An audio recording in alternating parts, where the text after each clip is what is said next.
Alice? Thanks very much, Cliff, and thank you all for inviting me. It's good to be with the Global Justice Center. I'm sorry I'm not in San Miguel, but we'll make do. I was going to talk today about militarization and militarism. It is about imperialism, but I find that most people don't use that language, so it's not generally, for me, all that useful to make that the framework, although I'll reference it in a little bit. But the issue of militarism and the militarization of parts of society at various times has been central, as many of you know, to the US from the time of its creation as a settler colony in this land. And the militarism allowed the genocide against indigenous people to go forward. It made it possible to enforce slavery as an economic gain. It made possible the expansion west, even beyond the ocean borders, to the Philippines and Guam and Hawaii and Puerto Rico and all the other places that the US colonized 150 and 200 years ago. It was inherent in the imposition of Jim Crow segregation in this country. So militarism has been really central in US history from the beginnings. When we talk about foreign policy, there have been different times, and militarization of foreign policy is something that has its rising and its falling at various times. And I would say in the last 20 years, the last 25 years or so, we have seen an extraordinary rise in the militarization of US foreign policy across the board. The wars that have been fought, not only about resources, but certainly resources being a central component. The Iraq War, of course, was certainly about oil, but it was never only about oil. It was also about military bases being established. It was about the projection of power. It was about the establishment of regional and global military alliances. It was about a whole bunch of things, even beyond the claim of resource control. But what we see right now in the midst of that militarized foreign policy is that at the level of global concerns, the global situation is not only terrible in a whole bunch of ways, but it's really very complicated. We have the complications of wars that are springing up all over the place. The war in Ukraine, of course, is not the only war that's raging around the world. The massive increase in pandemics, most notably, of course, through the COVID years, these last 3 years, the expansion and rise of inequality and poverty in the US and globally, the huge climate crisis, which of course is a global phenomenon overwhelmingly impacting the most vulnerable all around the world, and the refugee crises that are caused by these crises of climate, of inequality, of poverty, and of war. All of these things create more refugees. The refugee flows create refugee crises.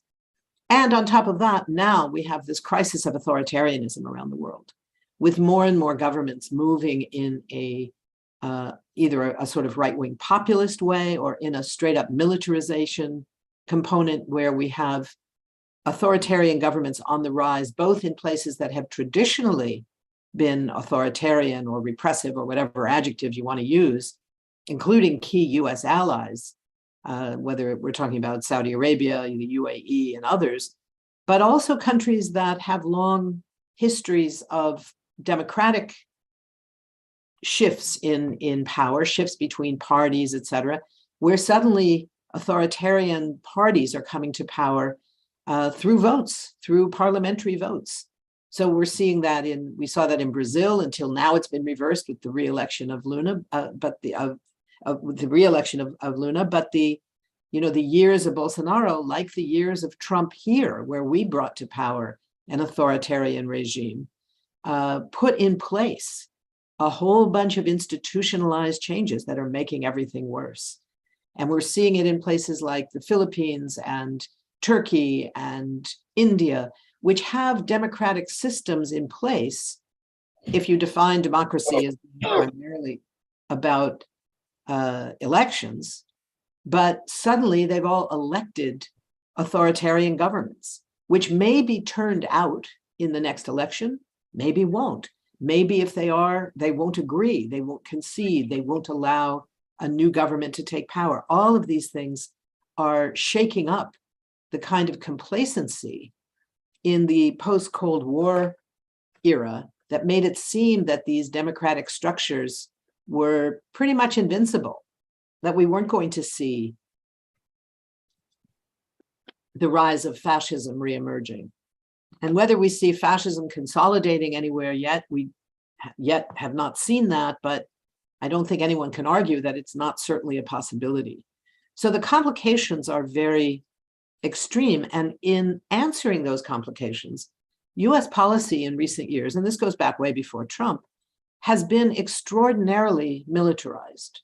We see the clearest example, perhaps, less in the actual wars that the US has been fighting in the context of the so-called global war on terror that meant real hot wars in Iraq, in Afghanistan, in Somalia, in Libya, in Syria, in a bunch of places around the world.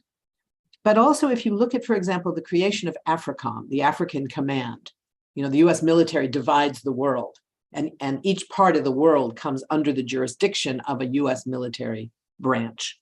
So the African Command was created in, I guess it was shortly after 9/11, it was around 2002 or 3, something like that, when they decided that Africa hadn't been getting enough attention. So what kind of attention do we need? We need the attention of a military branch of the US Pentagon. So they created Africa Command, or AFRICOM, which of course is not based in Africa because no African country other than one would agree to host it. And the US was not about to move to Liberia for its headquarters. So they moved to Germany and established the headquarters there. But what we see with AFRICOM is that virtually all US policy, economic policy, humanitarian policy, health-related policy, like the assistance for AIDS prevention, all of it goes through AFRICOM now. It's the leading direction of how US policy in Africa works. And the effect of that, of course, is to distort terribly the question of where money goes in this country, so that we're still faced with a situation where 53 cents of every federal dollar goes directly to the military. And we're spending so much there that when people argue, well, we just don't have enough money to pay for healthcare for everyone. On the one hand, we know that's not true. And we've seen it in the context of the COVID response, where suddenly there was a lot of money available that never had been before. But at the same time, you also know that there's a certain logic that when you're spending 53 cents of every dollar on the military, and that's not even counting things like nuclear weapons that don't come out of the Pentagon budget, they come out of the energy budget. So it's way more than that. But the official congressionally mandated money that goes directly to the Pentagon is 53 cents of every dollar. It's not so illogical to say, well, maybe there's not really enough money for things like healthcare and jobs and education, the things that actually protect our people. So what we're seeing globally is a situation where the US is no longer a unipolar world, as it was for some time after the Cold War. The Soviet Union collapses, the US emerges as the sole superpower, goes to war in Iraq the first time around in 1991, more or less to prove to the rest of the world that it was still a superpower, regardless of whether its sparring partner had collapsed or not. And that lasted about a decade. But then suddenly, using the excuse of 9/11, which was a horrific crime against humanity, but by instead of calling it a crime against humanity, calling it an act of war, it gave the US the sort of credential, self-generated credential, to go to war with the world and to say that we are still the military superpower in the world. That hasn't changed. In many ways, the US goal is still the maintaining of that kind of military domination. Whether it's possible or not these days remains a big question. But supremacy over China, especially, and somewhat over Russia, still remain key components of US military strategy. One of the things that's so extraordinarily dangerous right now is that, unlike earlier periods that get defined. You know how when you read history of the US, you see periods defined by the wars. There was the World War I era. Then there was the World War II period. Then there was the Cold War. Then there was the Vietnam era. Then, so it goes, they're all defined because each time there's a new war, you leave behind the other wars until now. We're now, we hear a lot about we're now in the era of, what do they like to call it? The near peer conflict, near peer competition, meaning we're going after the big guys. We're not going after little countries around in the global south. We're going after the most powerful countries in the world, China and Russia. But at the same time, even though we're not hearing much about it, the wars of the global war on terror are still continuing. We saw the disastrous impact of the way that the incredibly necessary but badly implemented withdrawal from Afghanistan happened. There's still US troops fighting in Iraq. There's still US troops in Syria. The nature of those wars has been changing for some years. They're no longer characterized by giant deployments of tens of thousands of troops at a time, hundreds of thousands over the years. Instead, it's overall reliance militarily on airstrikes and drones, much cheaper. And crucially, you hardly have any US military casualties. And if you don't have US military casualties, nobody pays attention. So if there's a lot of Iraqi casualties or Afghan casualties, nobody's all that interested because it's not US blood that's being shed. And that's where the intersection of racism and militarism comes to a head.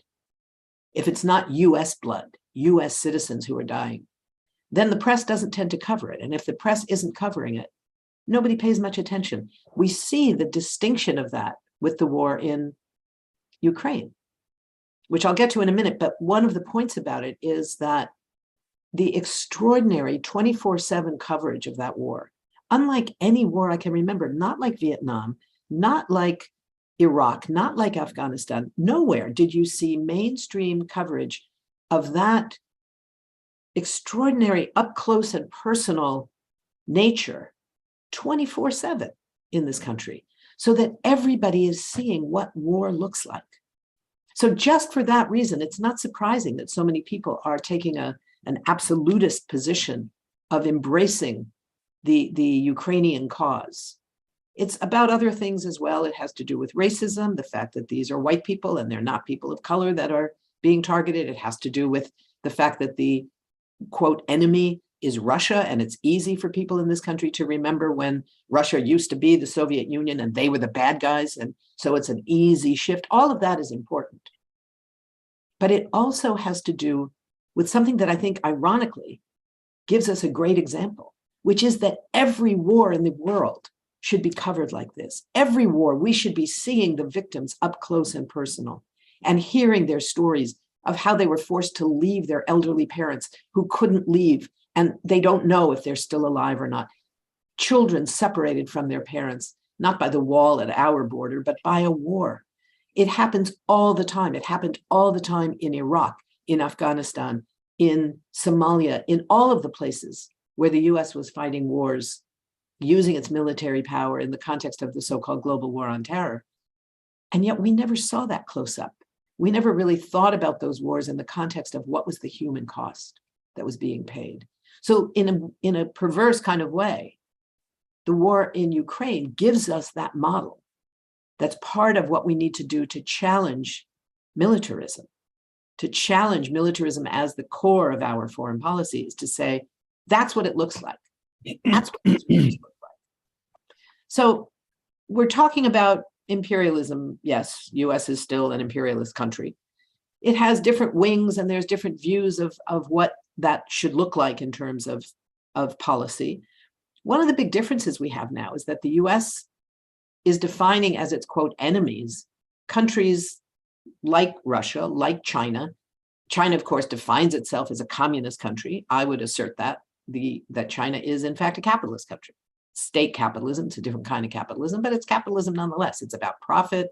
It's about building up a wealthy middle class. It's about making millionaires. Whether it's imperialist or not, I think is dicey. I don't think that capitalism either in Russia or China have risen to the point that Lenin used to define imperialism as the quote highest stage of capitalism. But I don't think focusing on the definition is all that critical. So I don't think that really matters very much what we call it. What we see is that this is a very dangerous moment in world history where major economic powers and the two leading nuclear powers are fighting a war with each other. That's incredibly dangerous. You know, since 1991, with the US emergence as the sole superpower, in the period since then, that's about 30 years. In the last 20 years, we've seen China rising as a serious military competitor to the United States. More an economic competitor, but a military competitor nonetheless. China's military budget is second only to the US. But let's be clear, China's military budget is about $250 billion a year. The US military budget is close to $1 trillion a year. So it's not even close. It's not even close. But no other country is even at that level. Russia, if you want to talk about Russia's military capacity, Russia spends about $60 billion a year on its military. That's including its nuclear weapons, right? So when the US says that we've already sent, it's actually $65 billion to Ukraine just to fight back against this military whose entire budget is that amount, you see what the disparities are in terms of who who has the military capacity. So if we put aside the military side and look at this question of how the militarism is used these days, with the language that we hear is a lot about democracy versus autocracy. It's in some ways an interesting and not a bad discussion, because there is a rise in autocratic regimes. There is a rise in authoritarianism around the world, without doubt. The problem is in how it gets defined. The way the US uses that dichotomy is a little bit weird, more than a little bit weird. So you have the United States for 4 years, we had elected an incredibly authoritarian leader who imposed a whole host of things that attacked the rights of people who were the most impacted in our country, who were the most vulnerable, people of color, immigrants, Muslims. The most vulnerable parts of our population were the ones who paid the biggest price for that kind of autocratic approach that Trump brought to it. With the defeat of Trump in 2020, even with the Trumpism that has survived and the efforts to deny the results of the election and all of that, we do have the capacity to begin the process of reversing some of that, but it's going to take a while. That's not something you can easily do. It's much easier to create those institutionalized shifts. When Trump was able to not only appoint, but get approval in the Senate for over 200 right-wing judges vetted by the Federalist Association, who are committed to appointing only judges who wanted to overturn Roe v. Wade, who want to cut back on the right to vote, all of those things. Getting in enough judges to challenge that's not so easy. That's not so easy. And what we see is that in countries around the world, we have not only the countries that are longstanding autocratic countries like Saudi Arabia, like the UAE, longstanding allies of the United States, who we never sort of said, oh, we can't deal with them because they're autocrats. Well, being autocrats, being absolute monarchies never stopped us before. And it certainly isn't stopping us now. The problem is now we also have, when you look at where are the autocrats rising? Where are these people in power? You're looking at Hungary, a European country. You're looking at Poland. Nobody says anything bad about Poland right now because they were very good to the Ukrainian refugees. People are glad to say bad things about Orban in Hungary, but that's problematic because it's a European country, right?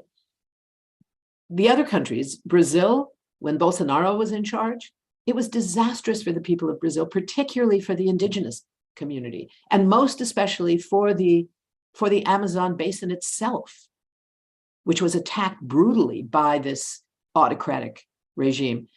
Lula is going to have a huge challenge to overturn some of what he did in other countries as well, where there is an elected autocrat, whether it's the Philippines, whether, it is possible that they will be kicked out of office sometime later, but at what cost? And again, the US responds in a military way, in terms of building up its military in the South China Sea, challenging China, the level of militarization of the aid to Ukraine. Not all of the $65 billion has been military, but the vast majority of it has been. It's more than 2/3 of it has been military aid directly. That's something that the US has never provided to any other country, even to Israel, with its continual almost $4 billion a year that it gets in direct military aid, 20% of the entire Israeli military budget we pay just writing a check every year. But there's never been this level of military aid to another country without any kind of accountability. And what we're seeing, of course, because of the way that militarism has so much taken over the discourse about all of this, is that we see that even discussing the possibility of diplomacy, even alongside militarized aid, let alone replacing it, is considered absolutely prohibited.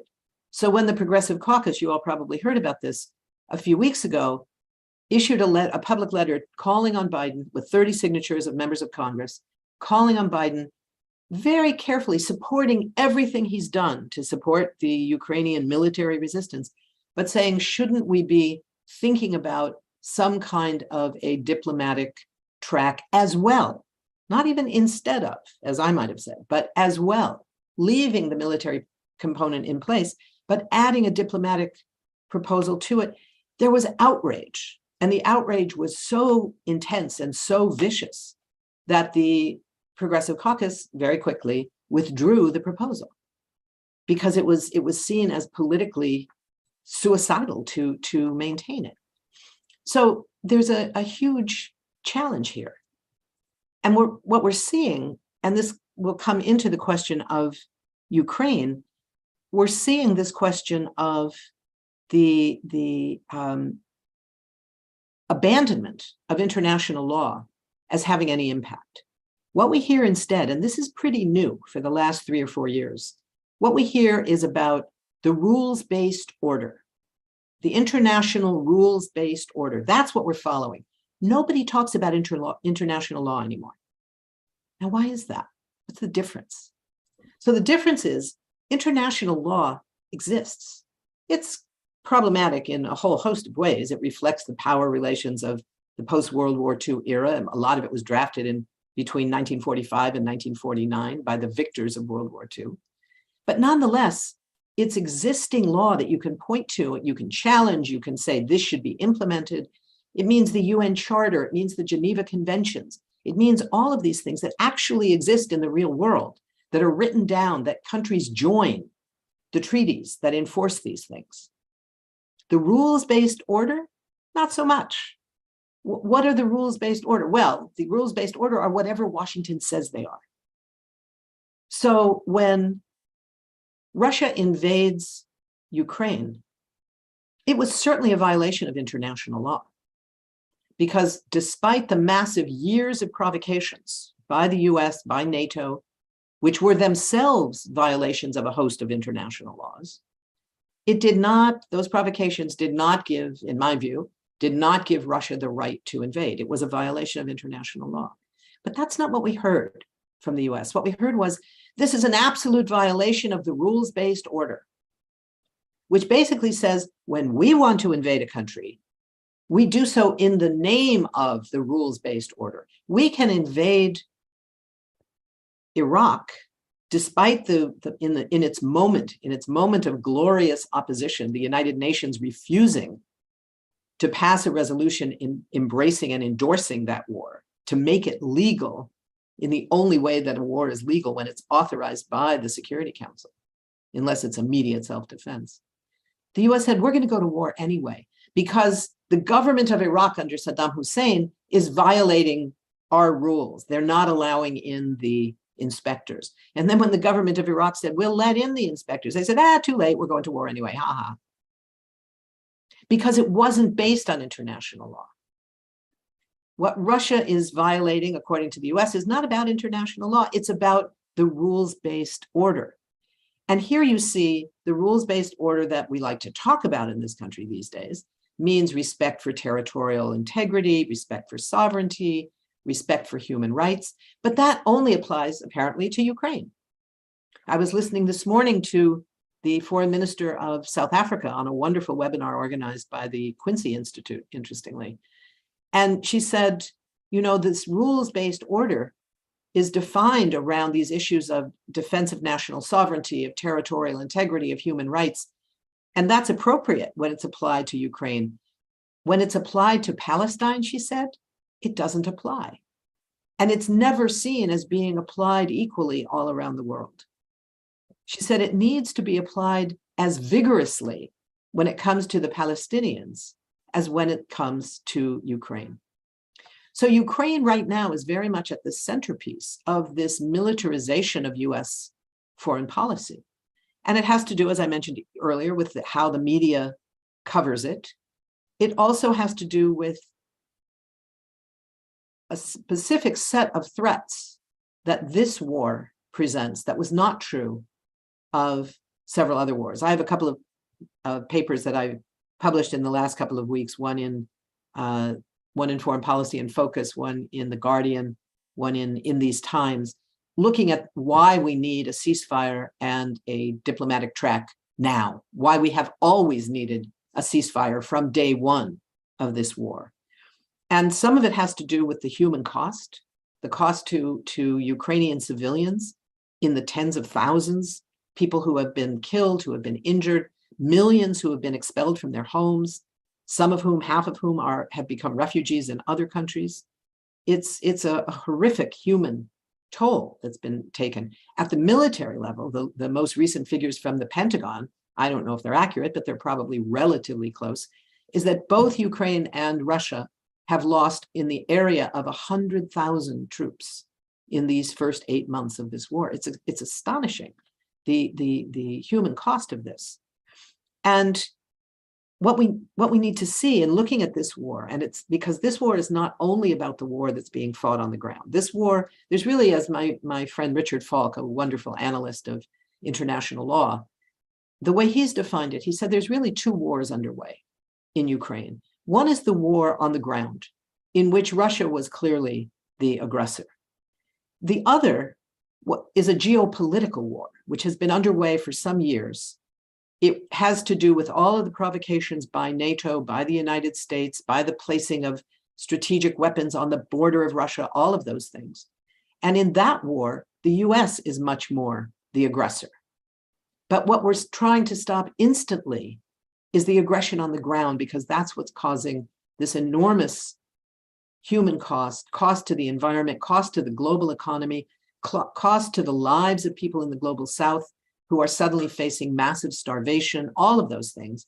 And most of all, the militarization of all of Europe as a result of this war, and especially the threat of nuclear escalation. And that's not only because Russian leaders are making absolutely reckless threats about using nuclear weapons and other weapons of mass destruction, but because the US, as recklessly or perhaps more so, is in the process of spending what will be $1 trillion over 30 years to upgrade and modernize, that's the term they love, modernize its entire nuclear arsenal. In that context, this war has every bit of danger, more than any that we've seen, as we keep hearing, since the early 60s in the Cuban Missile Crisis, of leading to an actual nuclear exchange. I don't think either the Russian or the US leadership has any intention of planning and plotting out a path to a nuclear war. But I think there is a chance, it's a small chance, but when you're talking about the two largest nuclear powers in the world, any chance that is not zero is way too big. Tiny as it may be, it's way too big. That any, quote, accident on either side could escalate. One of the challenges we're looking at is that unlike other conflicts, for example, during the Cold War, during the global war on terror, for example, when the war began in Syria, and it became clear quickly that the numerous wars that were all being fought to the last Syrian, but involving a variety of both regional and global powers. Part of that involved US and Russian-backed troops fighting on opposite sides against each other, and US and Russian planes both engaged directly. So the danger of them taking on each other was very serious. In response to that, the US and Russia immediately put together essentially a hotline. I don't even know if it was by telephone or by computer, whatever it was. It allowed commanders on the ground to reach each other instantly and say, that was a mistake. That was not an escalation. Get your people out of there. Or we're going to be bombing over there. Get your people out. We don't want to kill any of your soldiers.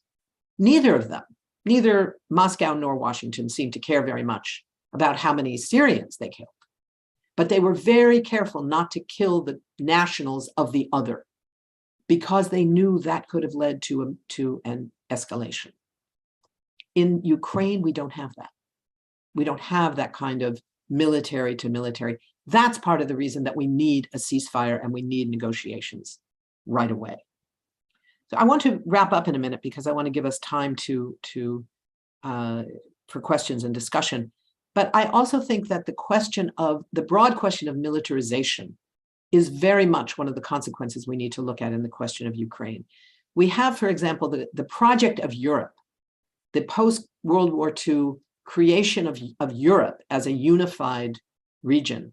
And as it's taken forward in the last 20 or 30 years, with the rise of the euro, with the rise of a borderless territory in so many ways, they've defined it, and this was aspirational, not real, but it was a great aspiration to define Europe as a project of human rights. The creation of the European Court of Human Rights was something you really couldn't imagine, a court that actually had jurisdiction above the national courts of the countries within it. That's extraordinary. All of that is now up for grabs. Europe right now is defining itself not by human rights, aspirationally or otherwise, but by militarism.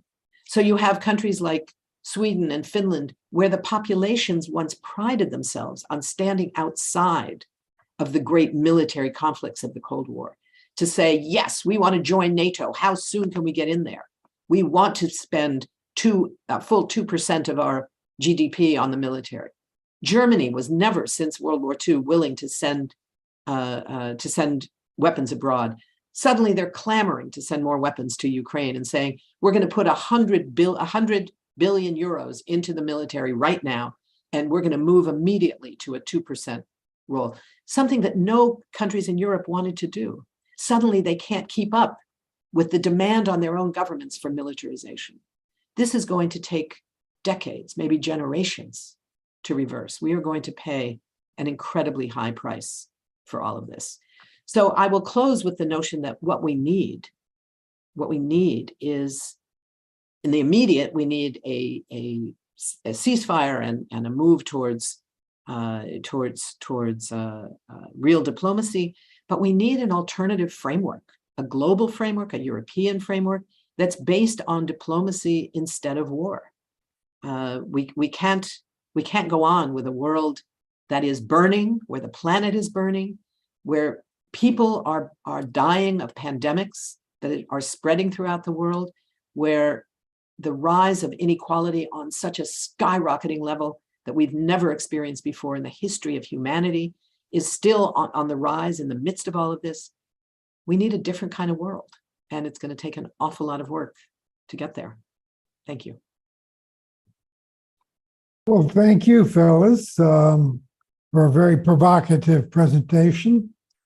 And I'm sure that there are many questions or comments that our listeners might have. For those who are watching on YouTube, you send your question in an email to global.justice.cliff@gmail.com, and I'll pass it on to Phyllis. But those who are here in the Zoom room can ask your question directly. And so if you do have a question or want to make a comment, you can do so by, raising your hand, and I'll call on you. That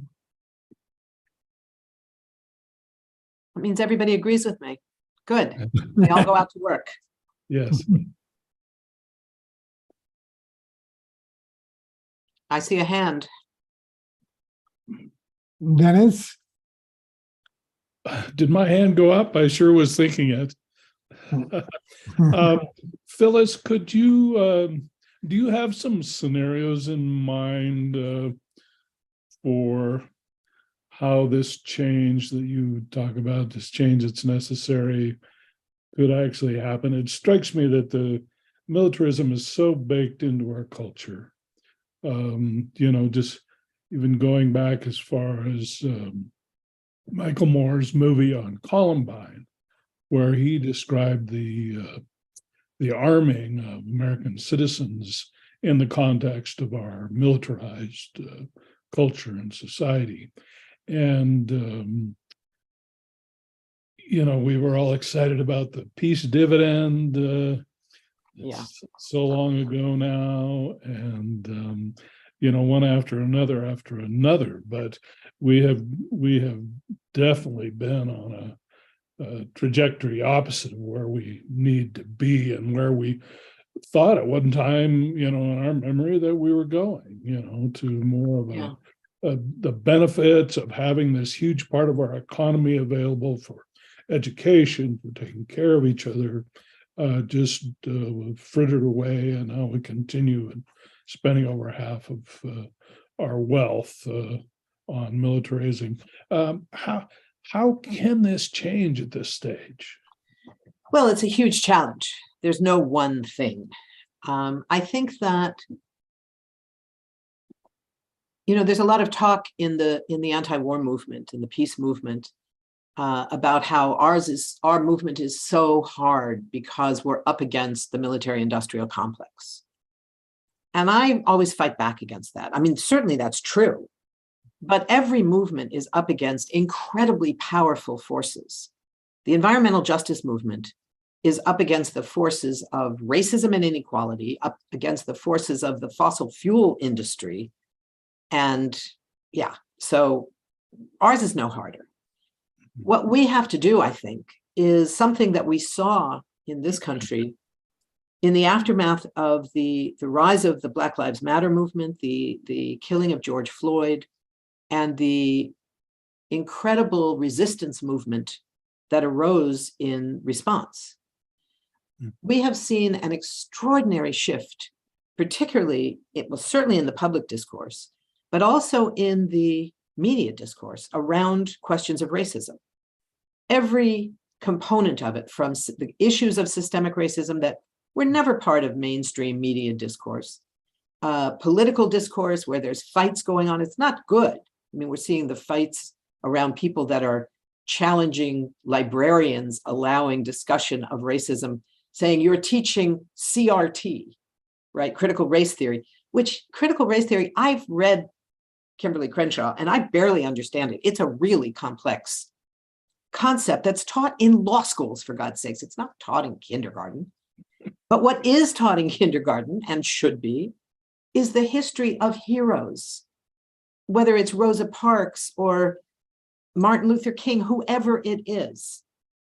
This is taught in kindergarten, and thank God it is. Thank God there are these fabulous books for children at every stage that you can do that. So that's one part of it. One part of it is the demands, and we saw people get fired. We saw new people get hired in places like who's making movies, who's deciding on how the news gets covered. For a while, I read the Washington Post and the New York Times. I would probably never bother with the Post. Well, I might sometimes, but I wouldn't regularly read the Post if they didn't have the comics. If the Times had comics, I wouldn't bother, but the Post has the comics, so I read the Post first. The view section, the style section of the Post, that's where the comics are. So I read that one first. No, first things first. I have seen over the last, I would say 2 or 3 years in particular, but it started several years ago, an incredible percentage, if you will, I mean, if you want to be quantitative about it, articles, whether it's about the role of Black architects. There's a wonderful architectural critic who writes for Post or the Times. I can't even remember what his name, Philip something. He's writing a lot about the role of architects of color. There's the discussions of every movie have to do with who made it, what are the challenges in terms of who's playing what roles, the questions of representation, the questions of whether it's Oscars So White. You know, these kinds of campaigns not only are happening, but they're getting incredible levels of attention throughout our country. Now, does that mean that systemic racism is over? Oh, no. But it does mean that the possibilities of challenging first components and eventually the reality of systemic racism is at a stronger level than we've seen in probably 2 generations. That's huge. That's huge. The rise of new movements, the movement for trans rights, which has become this powerful movement across the US in the course of, what, 4 years, 5 years? And it's not an easy one. People often don't know what it means. What are trans rights, you know? But that's okay, they learn, right? Because it's a movement that's on the rise. It's a new movement. This is, I think, what's been so extraordinary. When people talk about intersectionality, what it means is not only the original meaning of it, that it's how all of the different oppressions can impact a single person. So somebody can be Black and disabled and a lesbian woman and face 4 different kinds of oppression that all come together. But it also means it's a way of building movements that deal with all of those oppressions together. It doesn't mean that we can't have movements that are specific to an issue. We can, and most of the time we need to, right? But it does mean that we work with people harder. So those of us who have cut our political teeth and continued to work primarily on issues around war and imperialism and militarism, it's our obligation to write things and give speeches and make films and do all those things, podcasts, everything, that are accessible to the leaders and the activists in all the other movements, not to recruit them and get them to come to our stuff, but to allow them to see to have the tools to educate their own people in their own terms about these connections. So in my office, we have one of our projects is called the National Priorities Project that does incredible work monitoring the US military budget. They're the only ones in the city, as far as I can tell, who actually know how to read the military budget. I certainly don't know how. And one of the things that they did last year, they hired a person just to put together this incredible pamphlet online and in hard copies that's called No Warming, No War. And it's aimed specifically at the climate justice movement, which has its own language, its own jargon, its own approaches. And they said, okay, we'll use that language because this isn't for us. We're not writing it for ourselves. We're writing it for you because we have a bunch of information here that you probably don't have access to. And we're going to make it accessible.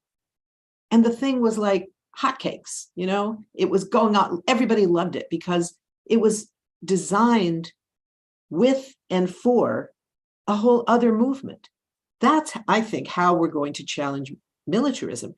Everybody, when I work a lot with the Poor People's Campaign, I work a lot with Reverend William Barber, who I'm sure most of you have heard of, who's an extraordinary leader coming out of the Black church, pulling together a movement, first the Moral Mondays movement, as you know, in North Carolina, and then beginning in 2018, in collaboration with Reverend Liz Theo Harris, the leader of the Kairos Committee out of New York, which comes out of the anti-poverty movement.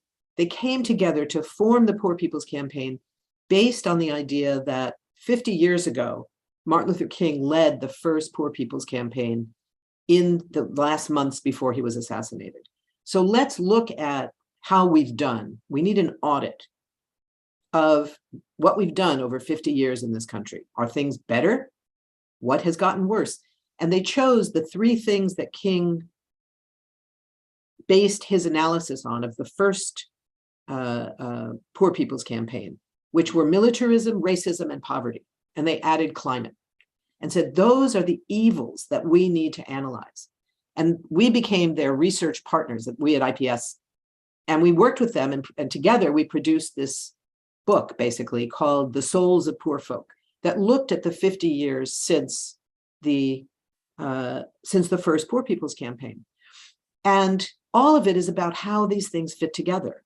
So if you're talking about ending poverty, you can't talk about ending poverty while economic inequality exists. You can't talk about it while militarism is stealing 53 cents out of every federal dollar. You can't talk about it while the disparities of racism are so extreme that you have entirely different levels of life expectancy, of healthcare, of all these things that are the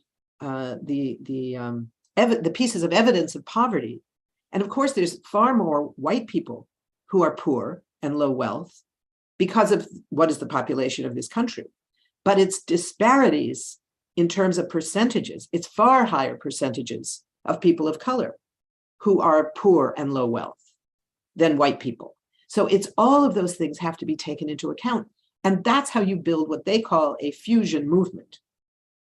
We can call it fusion, we can call it intersectional, we can call it whatever we want, but it means movements that work together, movements that link the struggle against war, the struggle against militarism, with the struggle against racism, with the struggle against Islamophobia, with the struggle against misogyny, with the struggle against for trans rights and for environmental justice and for immigrant rights, all together. That's how we do it. We should be able to by next week, don't you think? We're doomed. We're doomed. We're not doomed. I see another hand up there too. We have a question from Kathleen Densmore from San Francisco. And she asks, do you think U.S. pressure is the primary explanation for Sweden and Finland joining NATO and for European countries increasing their military budgets and activities? I think it's a huge component.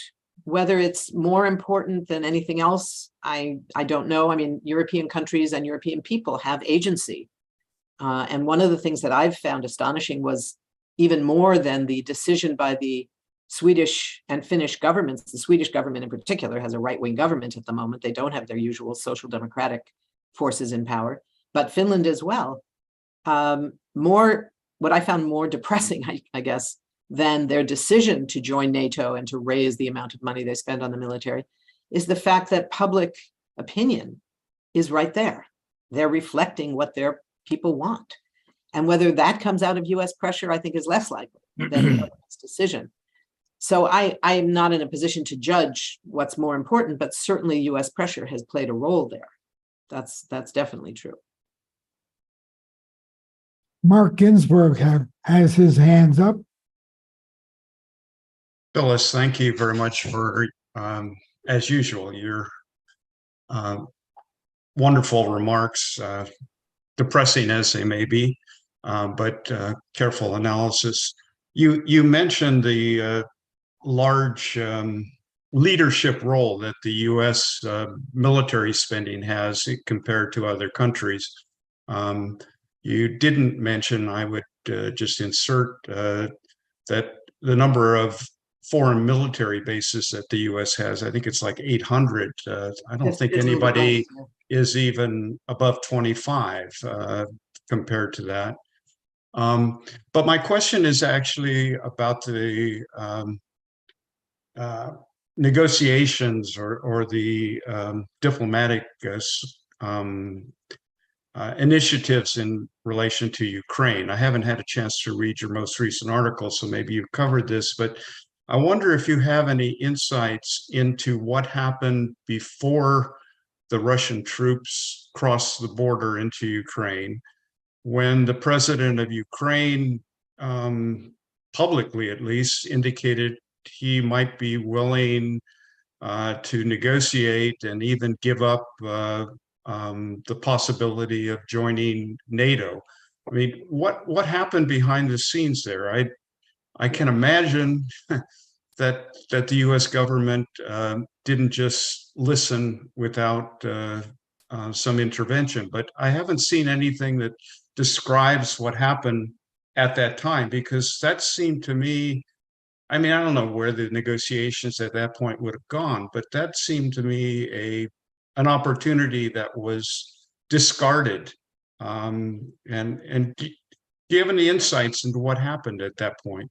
Yeah, I don't have, I mean, I wish somebody had been a fly on the wall of any meetings that went on. It's not clear to me that there were actual negotiations before the invasion began on the 24th of February.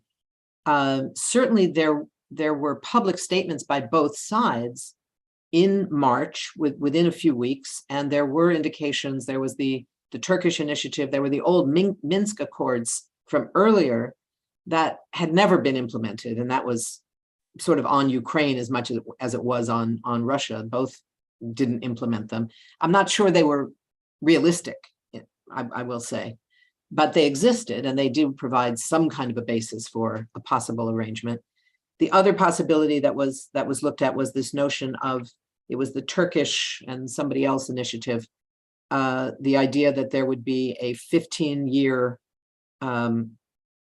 kicking the can down the road for 15 years around the Donbass and Crimea, and Russia would withdraw away from the parts of Ukraine that they had just taken, which were quite small at that point in those first few weeks. And then in return, Ukraine, as you say, would agree not to join NATO. There was a section of it that said that they would have some kind of protection coming from a list of countries that included all the leading NATO countries. So it was a little bit like, okay, we won't officially be a member of NATO, but we'll be treated like a member of NATO in that if Russia tried anything, NATO would respond as NATO, essentially. And I think at some point the Russians said, wait a minute, this is kind of the same thing of, this is the same problem. So, and there are indications, and there are some claims that it's not true, and I don't have an independent source, so I don't know. There was a lot of discussion about the announcement from Boris Johnson when he went to Kyiv and allegedly said, we are prepared to back you for as long as it takes, and we will, and he said this publicly, and we will not, we will not back down, et cetera, et cetera. In the face of that, I think it made it much harder for Zelensky to consider backing down. The other thing is, I mean, Zelensky himself was not elected to be a war leader, right? He was a comedian, for God's sakes. And he's done an extraordinary job leading a besieged people in a very, very brutal war, an incredibly brutal war. Now, politically, where he stands on all this and how accountable he is to the US and stuff, I don't know. But I do think that he's got some agency too. And I'm sure that his view is, my country has been invaded, my territory is being stolen, and I'm going to mobilize my people to fight. And he's done that. And he seems to have very, very strong support. Now, having said that, I think we don't actually have a clue what percentage of people in Ukraine right now, including those who are fighting incredibly heroically, in fact, against a very brutal occupation, how many of them would say, I will fight to the death to win back my country. I don't care what the price is. Versus how many would say, I just want my family to be safe. I just want to keep my family safe. And I'm not willing to fight and see my children be killed to determine where's going to be the southern border of my country. I don't think we know that. I don't think anybody has polled for it. I don't think anybody will. And I'm sure most people in Ukraine are not even thinking that way.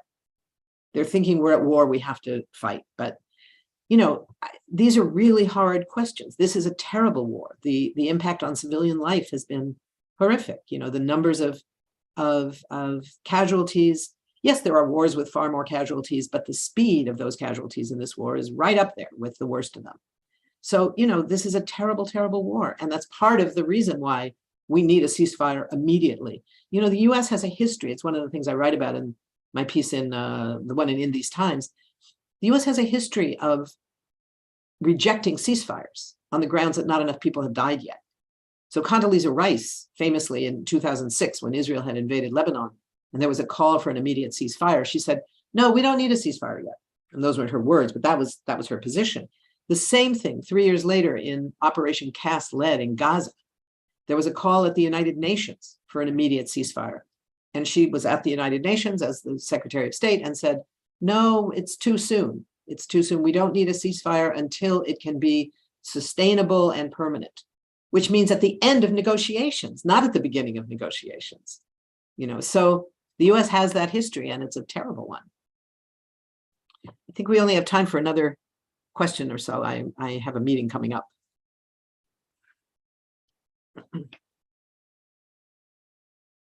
Well, I'd like to raise the question of why is it that the United States was so insistent on expanding NATO eastward?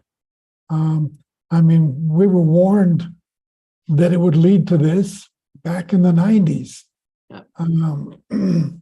And even before the invasion of Ukraine occurred, Putin did issue a call for a agreement to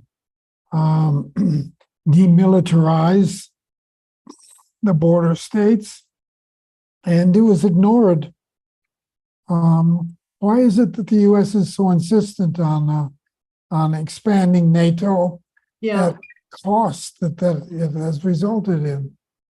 Yeah, there's no easy answer to that one, and it's not a short one. So I'm just going to say the quick answer is, the US saw post-Soviet Russia as being qualitatively weakened, saw it as an opportunity to expand its influence around the world, to have greater economic power, greater military capacity, the expansion of military bases, all of those things, the 800 bases that we talk about, many of them are across Europe. And I think we have to be careful. I don't take everything that Putin says seriously. Whether those were serious offers of demilitarization, I think is a big question. So that doesn't surprise me that it was not taken seriously in other places either. He is presiding over an incredibly reactionary government. But I think the US provocations, as you say, these were known provocations. We didn't know exactly what the response would be, but we knew there would be responses that could become very dangerous. And the US, partly because it spends that much amount of money on its military, thinks that it is invincible. Part of the irony here is that this is one of the great lessons for the anti-war forces across our country, that even spending 53 cents of every federal dollar for so many years, it didn't work. It didn't prevent Russia from invading Ukraine. That's the lesson here. Military force doesn't work. That's why we need diplomacy. It's why we need to empower the United Nations and not to empower NATO. Those of us who have been in the no to NATO movement, that started in 1991, the last time I was tear gassed actually was a no to NATO protest in Strasbourg, and this has been going on for years to try and say, look, whatever you think of NATO's origins in the post-World War II period, it was done in 1991. It should have been demolished. There was no reason to have a NATO at that point. Instead, what did we get? We got the expansion of NATO. We got NATO leading a war in Kosovo, leading a war in Afghanistan, leading especially the war in Libya, outside of the defensive posture that it was supposed to be about. So yeah, NATO should be gone, but wishing it doesn't make it happen. So the US is still trying to expand its power. That's what was going on.